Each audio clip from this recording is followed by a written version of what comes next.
Good morning. Our opening words this morning are by Monica Jacobson Tennyson. What is it that calls you here, that calls you onward, that calls you inward, that leads you homeward? What is it that gives you the power to make that change, to ask that question, to take that journey?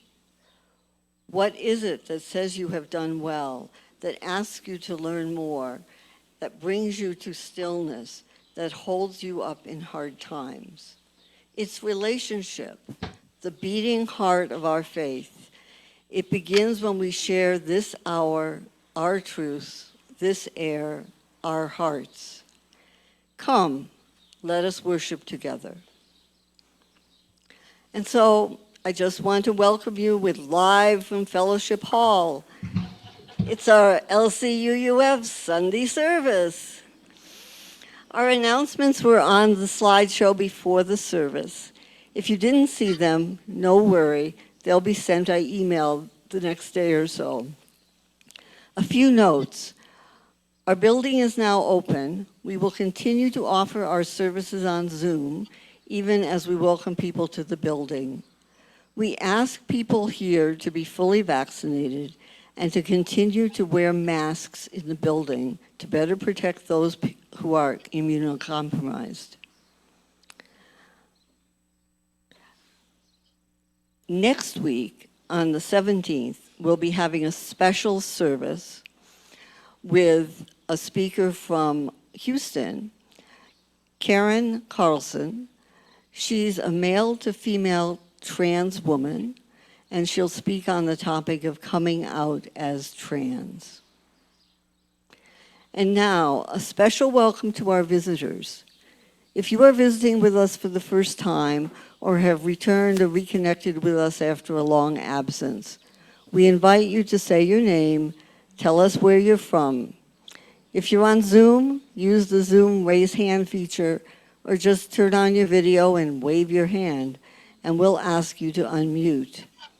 If you're in the room, just raise your hand. Any visitors today? No? Any visitors?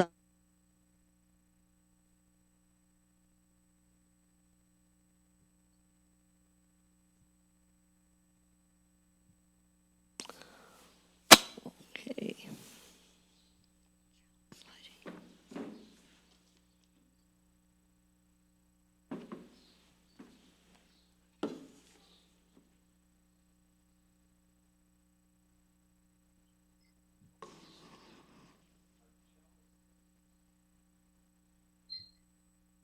Our chalice lighting words today are by Eric Walter Wickstrom. Here today in this place and with these people, may we listen so that we can hear. May we hear so that we can feel.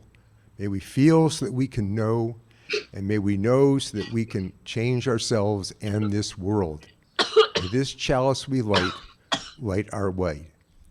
Please light your chalice as I light this one.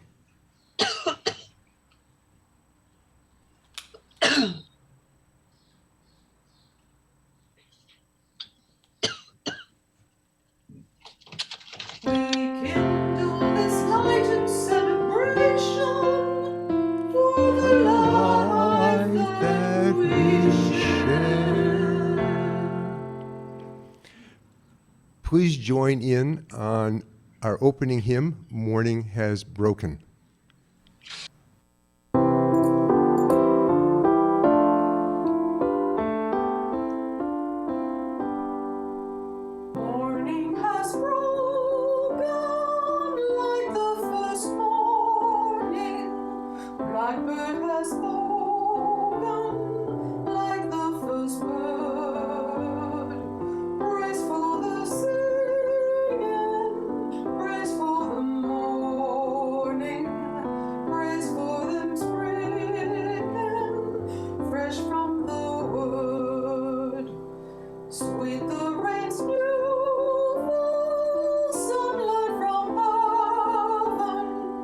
Like the first dew fall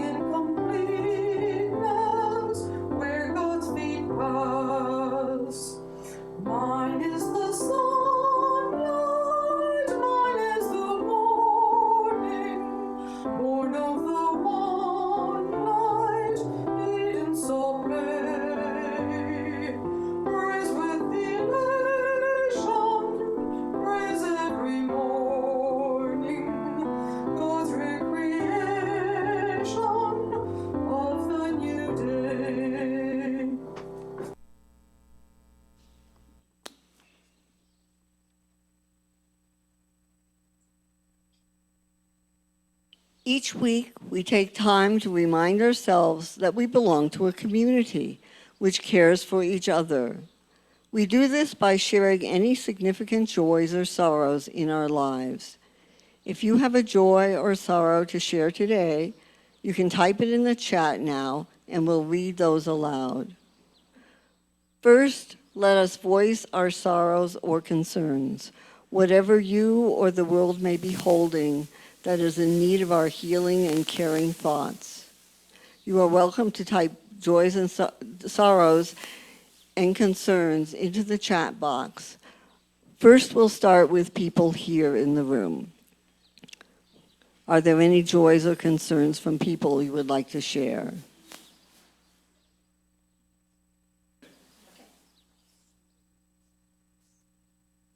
David, and I invite myself and you to hold in our hearts the children especially, but the families of Ethiopia that are starving.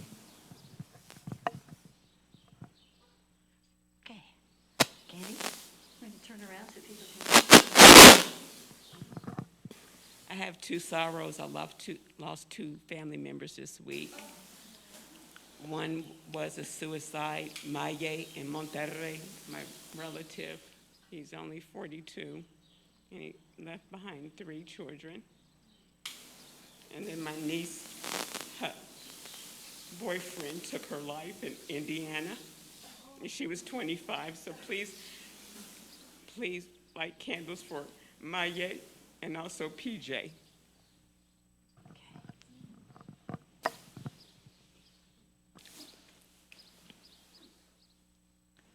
think we're out of the range of the. My name is Ricky, and I have a joy that a good friend of ours is no longer in ICU, but has been moved to a room and could use all the positive thoughts to help him through this very difficult time.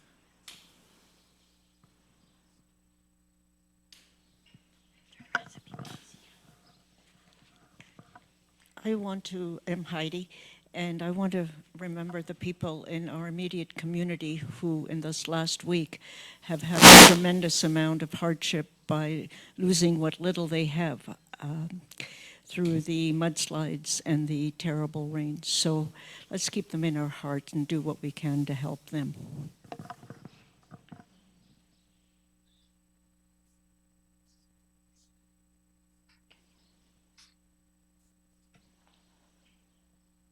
Now, let us recall the joys. Whatever you may be celebrating, any We have sorrows some remote on joy, Zoom. some remote concerns. We have 4 concerns that have come in remotely from Elizabeth Cath. I'm sure I join everyone in sending condolences to Colleen for the loss of her wonderful mother, and again join everyone in expressing sadness and concern for those displaced by the flooding and landslide last week. Next, from Sue Kelly, please light a candle of concern for Hugh and Claire Jenny. Then from Liz Mulder, I have a concern for the many lakeside storm victims from widespread communities. According to the Guadalajara Reporter, 93 adults and 28 children were left homeless. Shelters in the Cultural Center in Ajijic and DIF in La Floresta were set up to dispense basic supplies such as food, clothing, and other necessities. If they're still operational, I'm certain they could use volunteers and non-perishable contributions. And finally, from Roy Hayes and David Hudnall, please light a candle for our neighbor, Aline Morgan, who fell on Friday and broke her arm, hit her head on the pavement, and has lots of pain in her hip and can't walk right now. She was planning to move back to the U.S. this Thursday to be near her family. Those plans are now up in the air. And that's it. Now let us recall the joys. Whatever you may be celebrating, whatever evokes a feeling of joy or peace for yourself or others, you are welcome to type joys in the chat box, and we'll start with the folks in the room.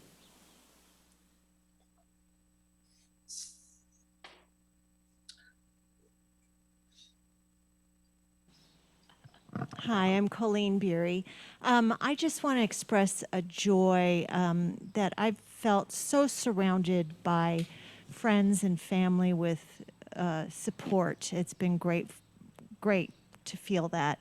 But I especially want to express my joy that I have siblings that are just amazing. We've always been very close, and in this we've been even closer.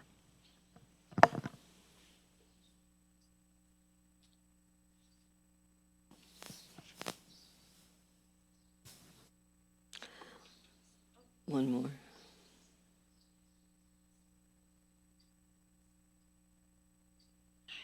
We want to see your, we can't anyway, never mind. I was going to say we want to see your face, but we're out of the range anyway, so never mind. I'm David, and I want to share the joy of celebrating my granddaughter's 10th birthday remotely.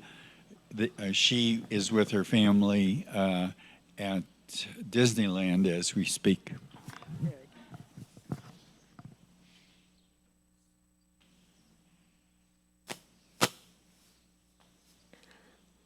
Any joys on Zoom? Yes, we have two. First from Marsha Waltz, joy that our neighbors came together to help the mudslide victims. And then from Devora, who says, I'm grateful for the women of LCUUF who have reached out to me and made me feel welcome in this community. And that's it.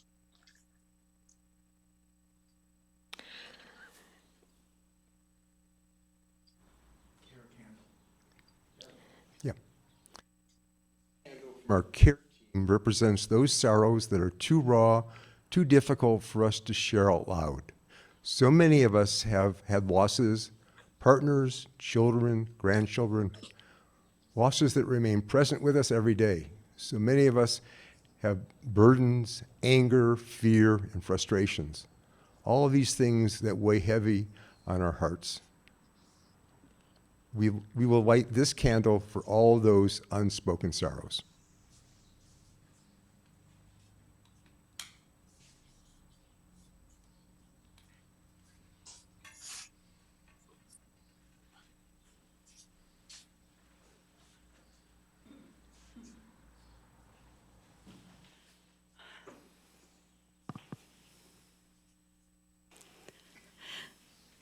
Good morning. When I spoke a few years ago about Richard's and my pledge to LCUUF, I noted how grateful I was to have found the UU Fellowship here at Lakeside. What a revelation it was, meeting a group of smart, well-traveled, open-hearted people. And even more, what a revelation it was to learn what Unitarian Universalism stood for. Respect for all the world's people and cultures, respect for the earth and nature-based traditions, and the quest for social justice. Since joining the Lake Chapala Unitarian Universalist Fellowship, I feel like I've found my tribe. I'm grateful that on any given Sunday, we will be treated to a thought-provoking presentation by our lay leaders or by Reverend Matt Alspaugh, our halftime minister who has brought new energy and wisdom to our activities. So yeah, I'm still grateful, immensely grateful. Grateful for all the good friends I've made here. Grateful for the always stimulating services and for the people who devote so much time to putting them on. Grateful for the care team, letting us know how we can help our members who need help and who are there if we need help. Grateful for the social actions, like that candlelit visual on the mall, or standing up on the carretera for climate change. That was way fun, by the way. Grateful for how beautifully this group has responded to the pandemic. Did you know that after the COVID shutdown, there was only one Sunday that we didn't have a meeting? Reverend Matt and a few tech wizards among us managed to cobble together a very credible Zoom service the very next Sunday. Their team has grown a lot, and they're always refining the video and audio systems to create an ever more polished production for our Zoom viewing pleasure. And now we can be here at the fellowship on Sundays, or stay at home in our pajamas, or greet each other no matter where we are in the world. Wow. I'm so grateful that there exists a truly inclusive spiritual community that supports our individual spiritual paths, and that we continue to receive new members and visitors who are also spiritually open. If the moral arc of the universe does indeed bend towards justice, then we UUs are helping that to happen. And the stronger we are as a group, both in terms of membership and financial resources, we can continue to spread our outreach to both the local and gringo communities. I'm grateful to pledge my money, well, technically your money, to uphold this wonderful fellowship. Thank you so much for the opportunity to share my thoughts with you this morning. Get those pledges going. Thank you.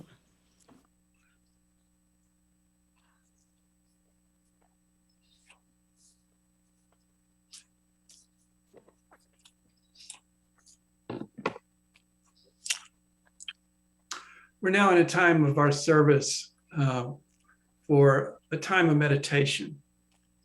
And I'd like to invite you to get comfortable in your chair or in your bed or wherever you happen to be and find your balance and relax. Perhaps close your eyes or soften them on the floor or some neutral space. And I'd like for us to, in this time of meditation, focus on the thoughts that arise in our minds. There are, of course, many things we can use meditation for. And oftentimes, people think that meditation is about clearing the mind of all thinking. And of course, that's difficult, perhaps impossible for most of us. But we are able to step back in our mind and notice the thoughts that come by. So let's just do that. Let's use this time for meditation, not so much to try to zero out the thoughts in our mind, but simply to notice them, to notice thoughts as they arise, as they persist, and as they fade away. And so we'll just have a little bit of time to step back and notice those thoughts as they arise in our minds.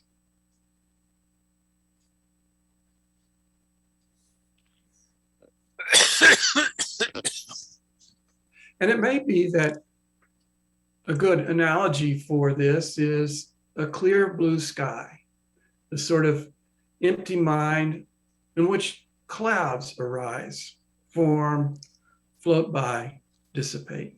Clouds being thoughts in the mind. Some days it's stormy weather, full of clouds, just overcast with incessant thoughts. Other days, nearly clear, a wonderful summer day. Sometimes totally clear at all, no thought. All of these are good.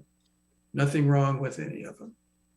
So let's just continue to observe the mind, the sky with clouds.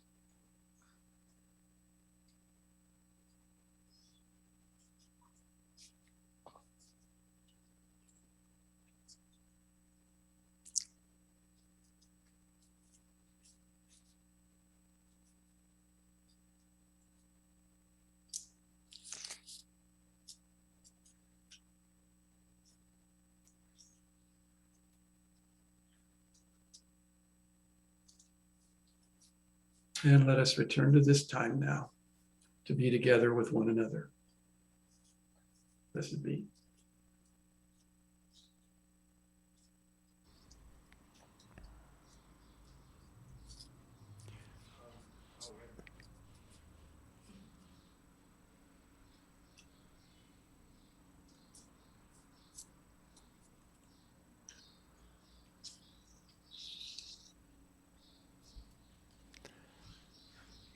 Our reading is the poem The Layers by Stanley Kunitz.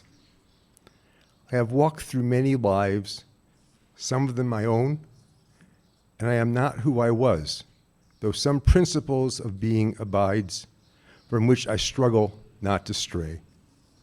When I look behind, as I am compelled to look before I can gather strength to proceed on my journey, I see the milestones dwindling toward the horizon and the slow fires trailing from the abandoned campsites, over which scavenger angels wheel on heavy wings.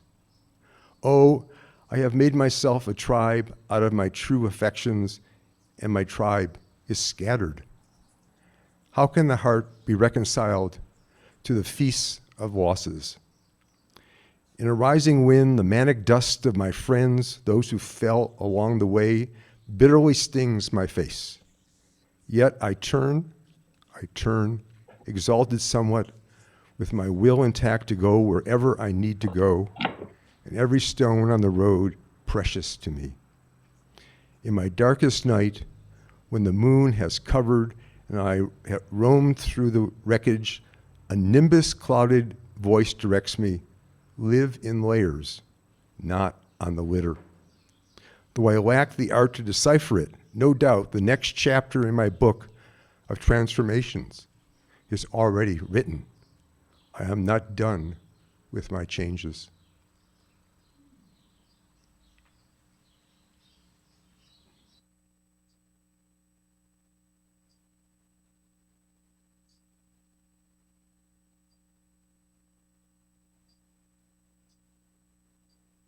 One of my roles as minister is to help people prepare memorial services.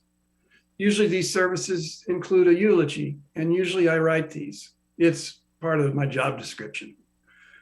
When I write a eulogy, I start by asking family members and friends to tell me about the life of the deceased person. I don't typically ask about awards and accomplishments. I'm sure I'll hear about that stuff anyways. But I do ask about their passions, their hobbies, their relationships. I ask for those little stories that illuminate qualities of relationships, stories that illuminate care, service, inner strength. And I finally ask if there are words that describe the deceased person, those essential qualities or virtues. I've learned that the best eulogies paint a picture of who this person was, rather than a picture of what they did. A few years ago, the New York Times columnist David Brooks published a column that contained a couple of paragraphs that became a bit of a meme, launching a small flurry of discussion. Brooks essentially repeats those two paragraphs in a TED Talk called "Should You Live Your Resume or Your Eulogy?" Let's play that now.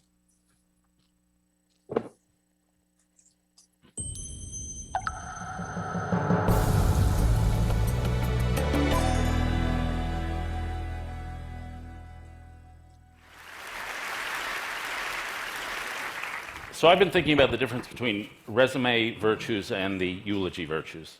The resume virtues are the ones you put on your resume, which are the skills you bring to the marketplace. The eulogy virtues are the ones that get mentioned in the eulogy, which are deeper. Who are you in your depth?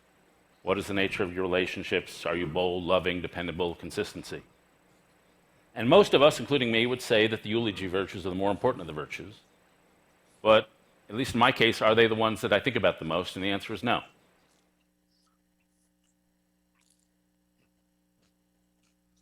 So realizing that he had a good thing on this, Brooks went on to write a book, The Road to Character, in which he explores the eulogy virtues by way of biographies of exemplars, people like Dwight Eisenhower and Dorothy Day, and George Eliot. In his book, as in the TED Talk, Brooks acknowledges that the idea of dividing virtues into two groups is not new to him, and he attributes Rabbi Joseph Soloveitchik for a similar idea. So here's Brooks again.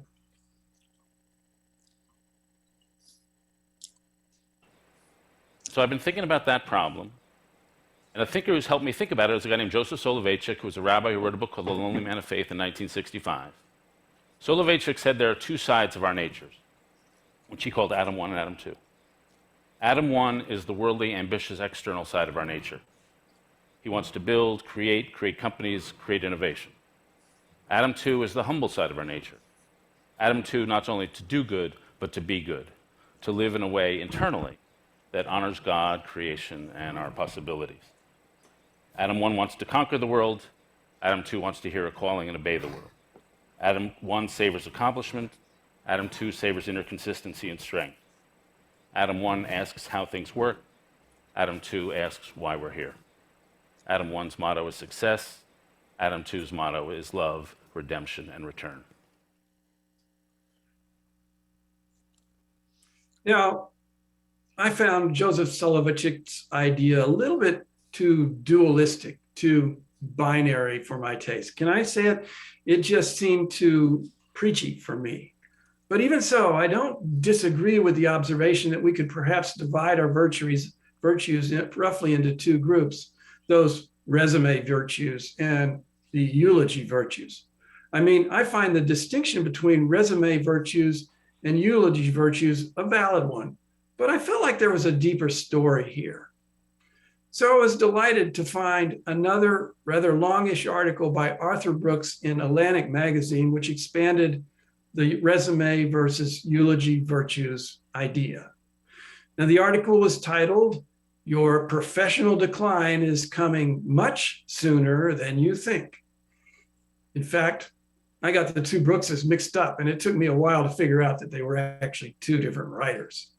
Now, this Brooks also delved into the question of virtue and what is a good life, picking up on David Brooks's idea of resume versus eulogy virtues.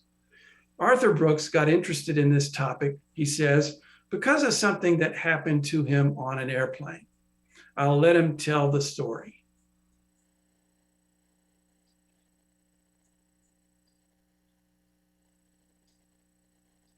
So, Arthur, I want to start out with a quote from your piece, which was a real runaway success, which I think tells us about the appetite to learn more about this topic. You said, "My professional life was going very well. I was the president of a flourishing Washington think tank, the American Enterprise Institute. I had written some best-selling books. People came to my speeches. My columns were published in the New York Times.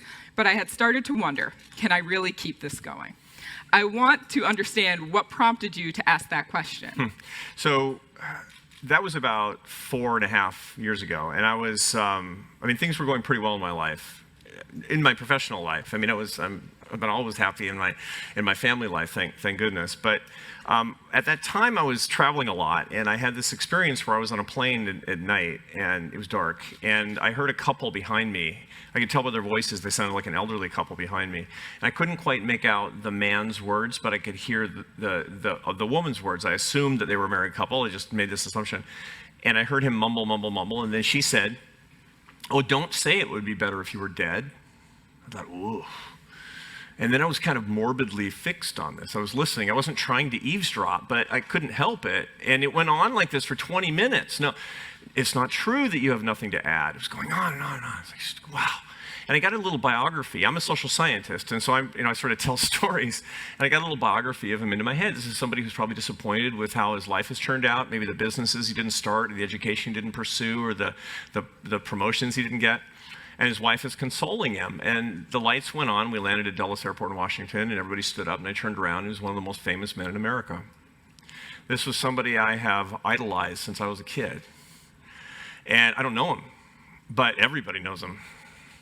And we were walking up the aisle, and my mind is blown, because, this is what I sort of do for a living. And I'd gotten it wrong. And I heard people saying, there's, so-and-so, there's so-and-so. We got to the door, and, the pilots I was standing there saying, "Thanks for flying United, folks." You know how they all talk like Chuck Yeager? And he looks past me, of course, because who am I? And he looks at the guy, the hero, the American hero on the plane. He said, "Sir, you've been my hero since I was a little boy." And he was beaming. I turned around because I said, and I thought to myself, so who's the real one? That guy that I'm looking at right now, or the guy 20 minutes ago telling his wife he wished he were dead?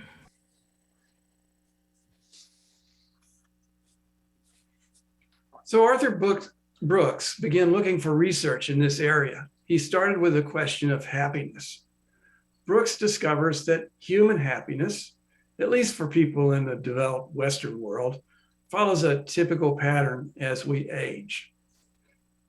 Typically, we start our young adulthood very happy in general, and then happiness declines, reaching a low point in our mid-40s. This is the land of the midlife crisis. I know this land well. I have dwelt there. I, in fact, had a red sports car, along with a lot of good talk therapy during those years. And then, somewhat curiously, happiness for most people begins to increase. Happiness goes up steadily, consistently as they get older.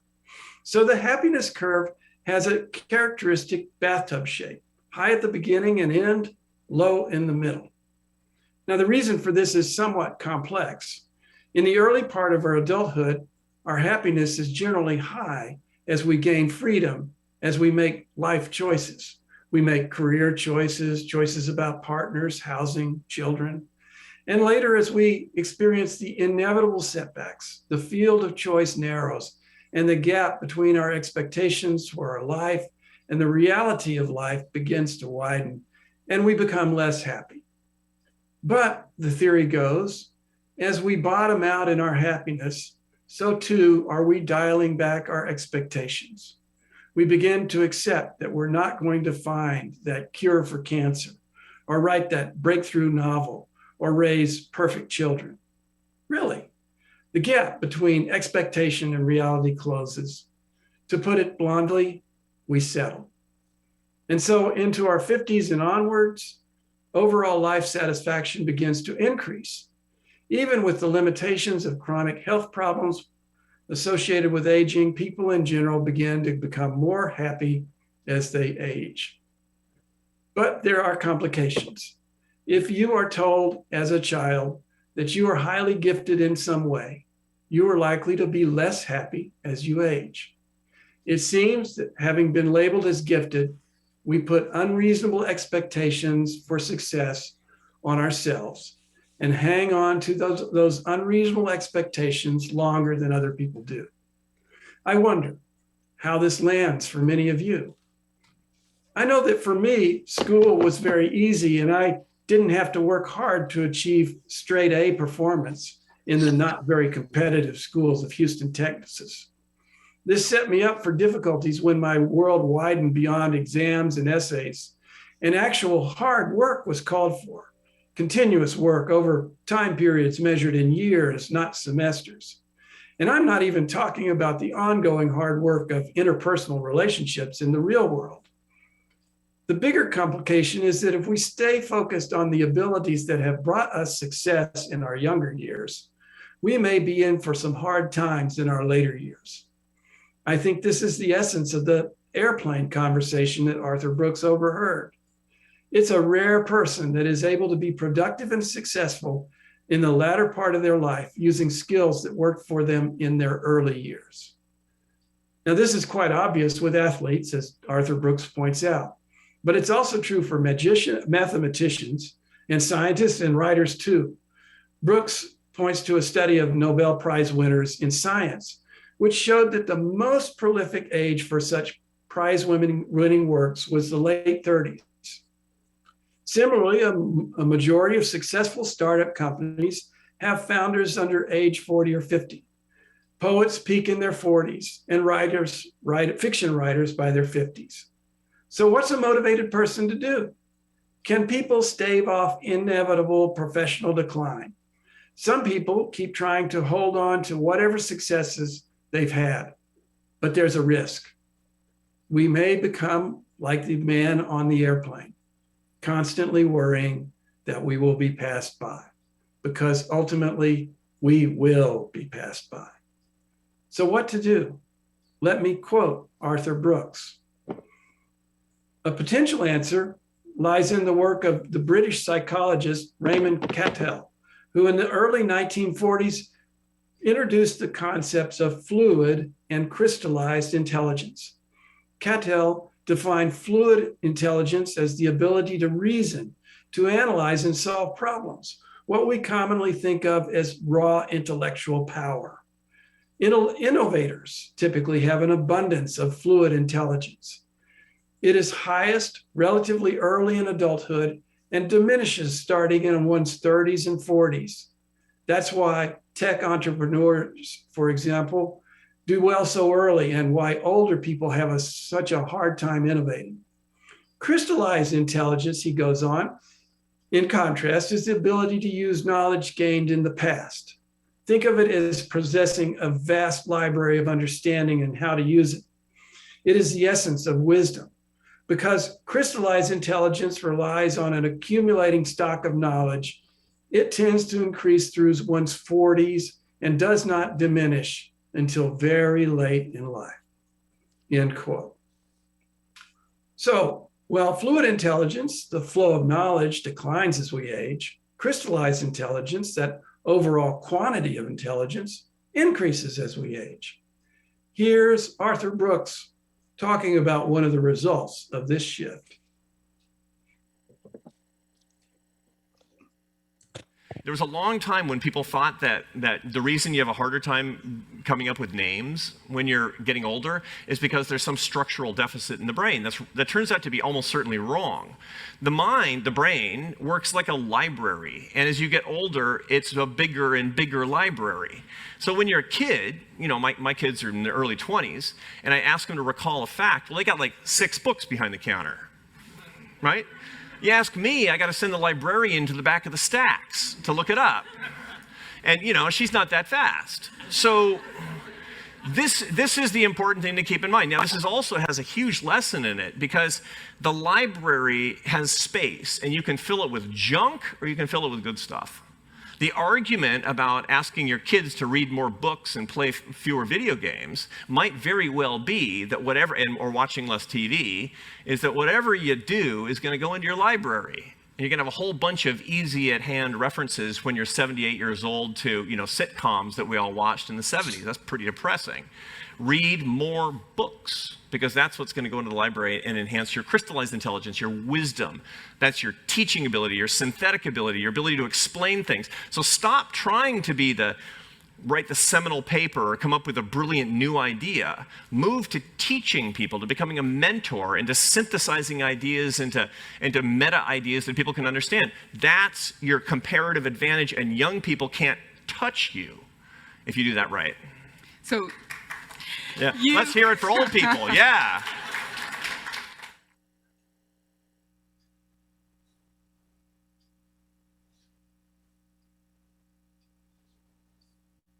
I thought you might like that.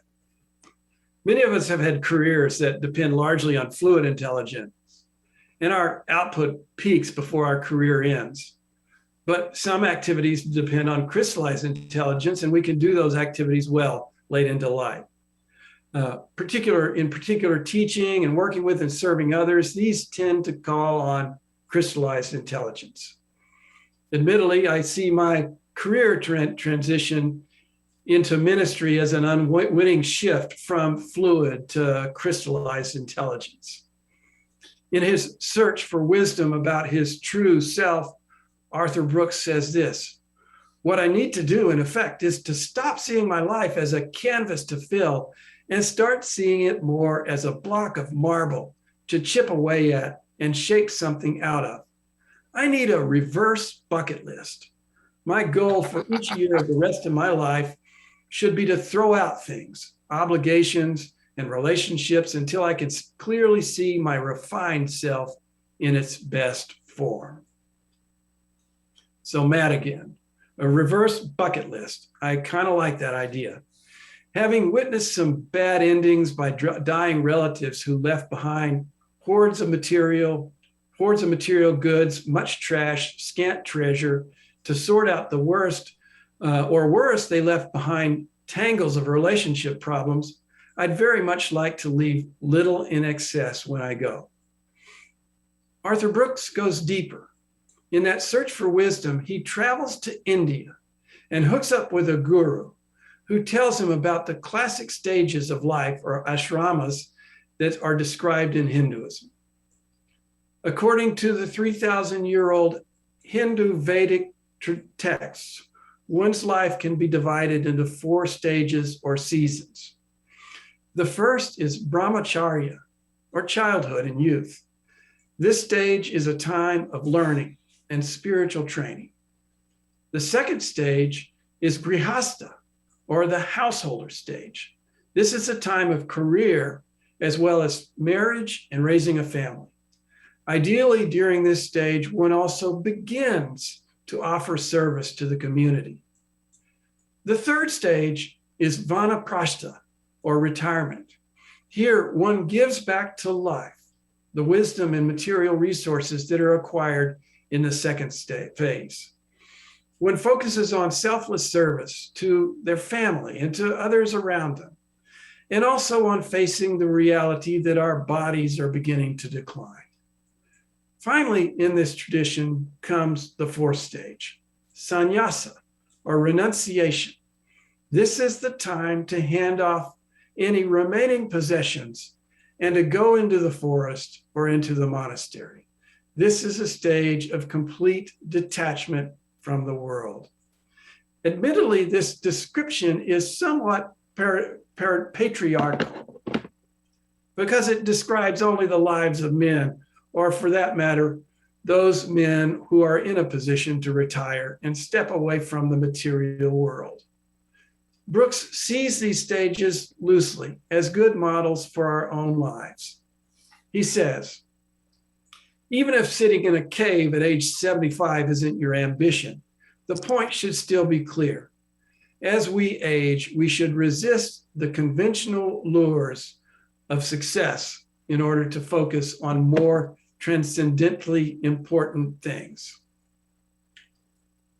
Now, I'm told that it's good to end a sermon with some kind of call to action, some bit of advice, some call to do something to improve yourself or the world. Both the Brookses in their articles with suggestions on living well in later phases of life. Now, admittedly, both Brookses are old white men, just like me, so their advice may offer limited mileage for many of us, as my advice as well. So David Brooks has paid attention to the wise and virtuous people he's known, and he enumerates numerous qualities that they possess. Among them, recognizing our own weaknesses and taming our less desirable qualities. Also, realizing that we depend on others and need them to help us become the people we want to be. At the same time, we realize the value, the love that comes from serving others. Arthur Brooks, on the other hand, suggests that we might take 4 steps as we transition into the later stages of our lives. These he calls jump, serve, worship, and connect. The first, the jump, means being willing to step away from your career before it's too late. That is, before other people decide it's time to show you the door. I suspect that many of you have done that by retiring and moving to Mexico. The second, serve, helping others, may bring out the qualities that we might have ignored in the earlier phases of our lives. Those qualities of service are more likely to make use of those eulogy virtues than the resume virtues. The third, worship, means most broadly to intensify our own spiritual exploration, an activity that we might have atrophied when we were focused more on career and family. And finally, connect means to focus on relationships with others. This too may be an area that our householder selves may have failed to attend to. I actually think that connecting might be easier here in Mexico, as we live in a community where we encounter other people who are seeking to connect also. But as valuable as all this advice is, I think that many of us, maybe most of us, are on the path to actualizing most of these things.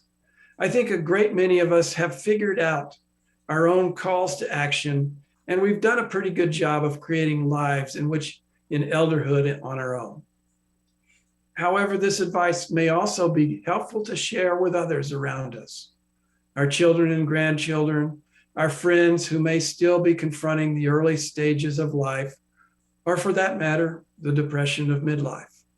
This advice may be a counter to the incessant pressure in our society to perform and produce, as well as to acquire and consume.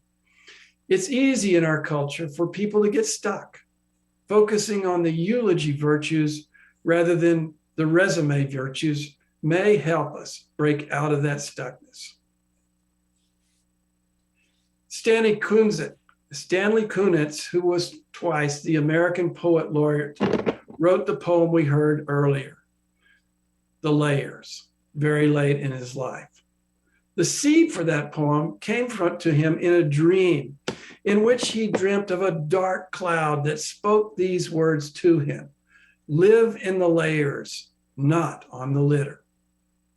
He says, in my darkest night, when the moon was covered and I roamed through wreckage, I presume that's the wreckage of his own life, a nimbus clouded voice directed me: live in the layers, not on the litter. What I love in this poem is that he reflects back on the arc of his life, all those slow fires trailing from the abandoned campsite. And even with all his loss, friends, family, the scattered tribe of his true affections, he admits that he still exults, still finds exuberance with the adventure, ready to go where he needs to go, even if he lacks the art to decipher. He concludes, I am not done with my changes. May we too live into that kind of wisdom. Blessed be.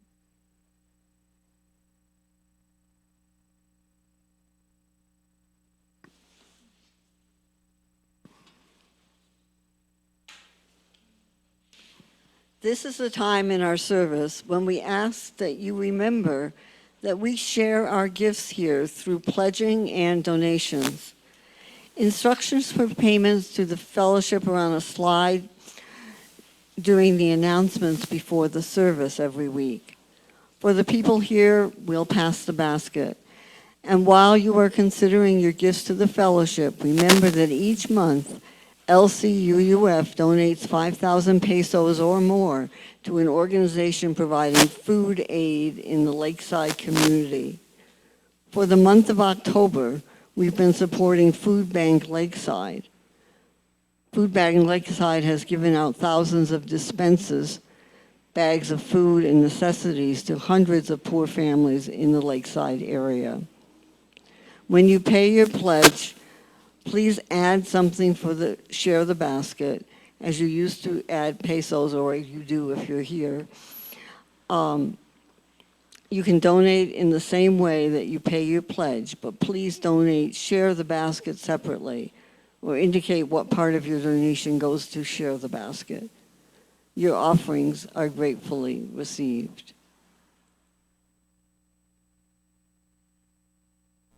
And now we'll go to our closing hymn, and we invite you to sing along.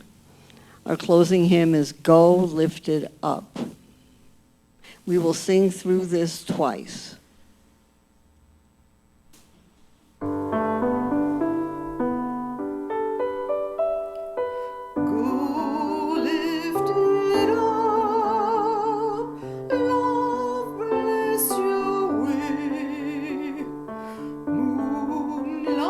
Into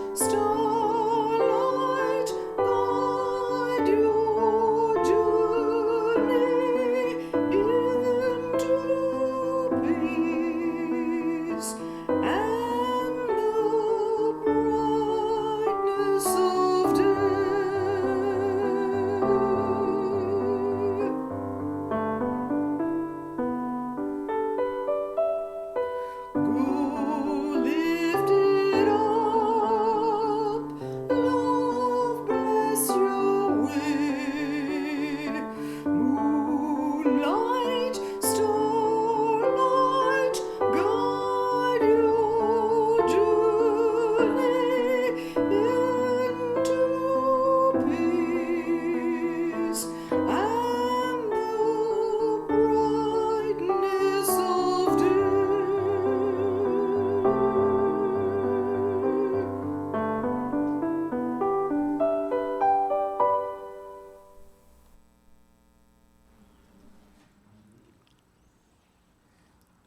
After the service, there will be a 5-minute break, and then we will resume with a presentation on pledging by Lorna Dean. Let us extinguish this chalice with the words which we read together. Extinguishing this flame, a light of truth, the warmth of community, or the fire of commitment. We keep in our hearts and share.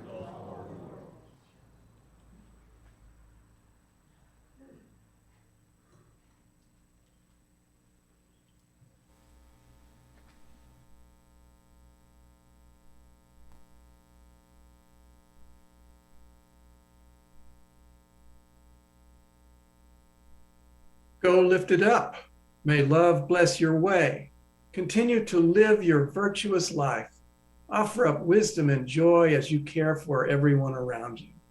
Let your spiritual transformation continue to unfold within you. For you are not done with your changes. And now our postlude.